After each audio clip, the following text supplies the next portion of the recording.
guys, I'm Laura Vitale. On this episode of Laura in the Kitchen, we're making triple trouble. Triple chocolate biscotti. I know, biscotti times 3 times the chocolate. So good, so easy. You guys are gonna love this recipe. But to make it, here's what you're gonna need.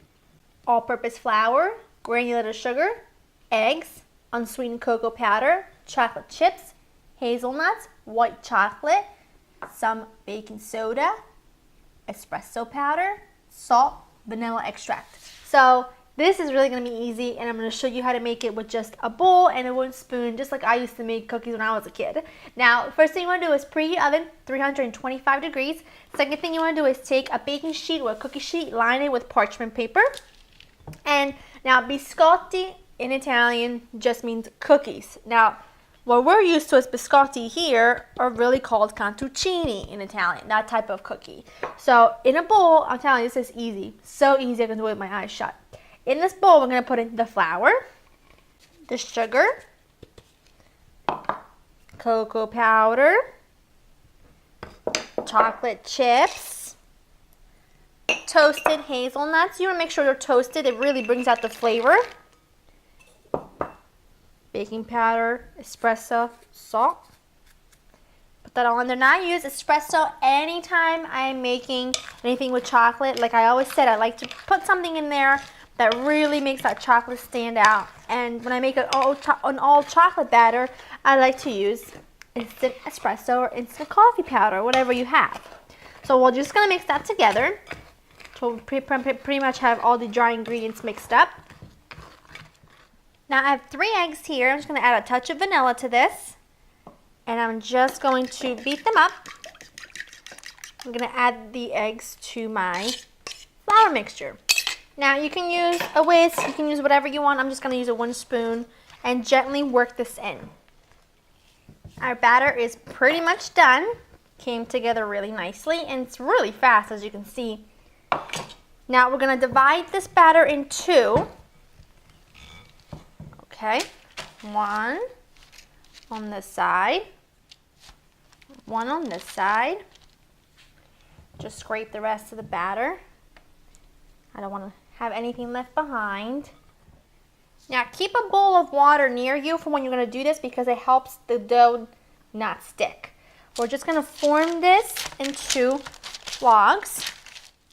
Now that we have our logs made, you just want to take your hand and just flatten out the tops. Now I know this looks kind of funky, but I promise these are going to be fantastic biscotti. Now these are going to go into your 425 degree oven preheated for about 35 minutes. And then we're going to proceed with the next step. My cookies baked for about 30 minutes at 325 degrees. Now I turn the heat down to 300 and I let these cool for about 10 minutes. Now I know that these don't look like biscotti now, but they will.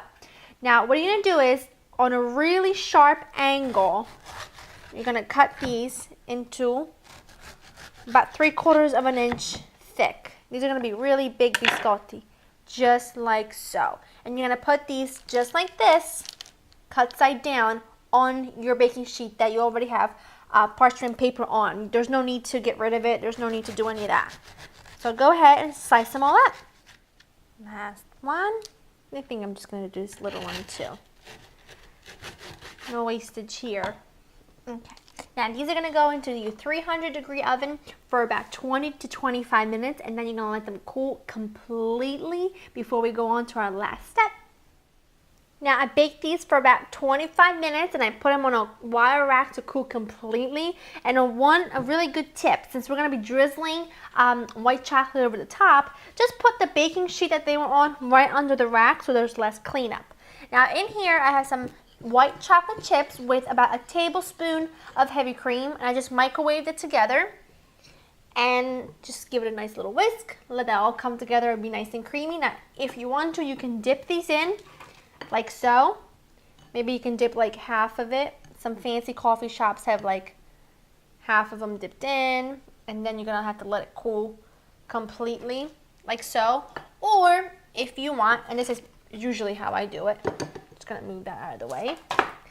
I like to take a spoon and just drizzle this all over the top.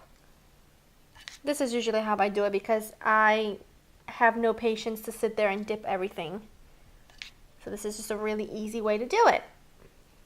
Do a bunch of them at once. This is like a chocolaholic's dream, and I love chocolate any way, shape, or form. White, dark, you know, milk chocolate, you name it. So this is gonna be fabulous. I think I'll stop at that. Now, honestly, you should let them cool so the chocolate can set and harden. But I've waited like what, an hour and a half. Now, as you can see, these are a little bit labor intensive. I mean, there is a few steps, but it's not difficult. And that's something that I think a lot of people get confused. Difficult, time consuming. This is time consuming, but it's not hard. But right now I need to give this a bite. I can't take it. Here we go. Super crunchy, chocolate all the way. Those nuts for me really make it. I know it's crazy, but it's true. If you love chocolate, you love biscotti, this is a recipe for you. I hope you guys have enjoyed spending time with me. To get this recipe and other recipes, check out my website, www.learningkitchen.com. See you next time. See ya.